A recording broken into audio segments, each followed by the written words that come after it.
Hello everyone, this is Giddy the Grunt here, going to be giving you a nice little boss fight commentary and instructional guide on how to defeat the Shadows of Yharnam. This boss was one of the most difficult for me to find, and I didn't discover it until I looked online. I turned right instead of turning left, and I had trouble finding this boss. This boss, to start off with, one of the tactics that will work and always should work, and the one that you should employ, is to tackle Samurai Jack first. He's the one wielding the sword that I'm currently attacking now. Because he attacks with physical attacks, he's the easiest to visceral attack, and thus all you have to do is waste your bullets on him. However, you might want to be careful because beforehand, before some of the updates, once you killed Samurai Jack, or one of the three of them, or brought them all down to a certain health level, they will begin this process which really pisses me off. More so than anything else. They will then give Mambas free control and reign over their brains. All this will really do is increase the attack distance in which they can attack you.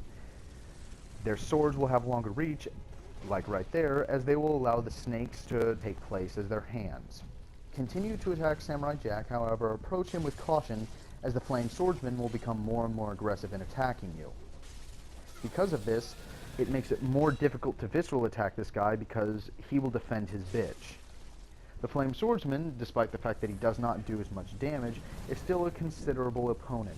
This is mostly due to the fact that it's very difficult to visceral attack him. I don't think I have ever visceral attacked him in any of the boss fights I've ever gone up against him, this being NG+.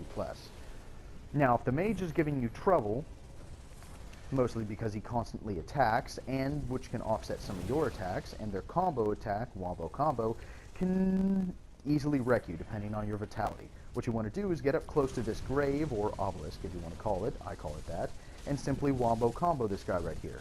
Make sure your sword is in short weapon form, and continually attack him. He has this one little attack where he turns his breath into aerosol can, and decides to breathe fire at you. This attack is the one that leaves him the most wide open, and when you should attack him. Once you get close to him, just simply rain on his parade and destroy him. Bloodborne, the name of the game, rewards players who are incredibly aggressive. It's mainly the name of the game.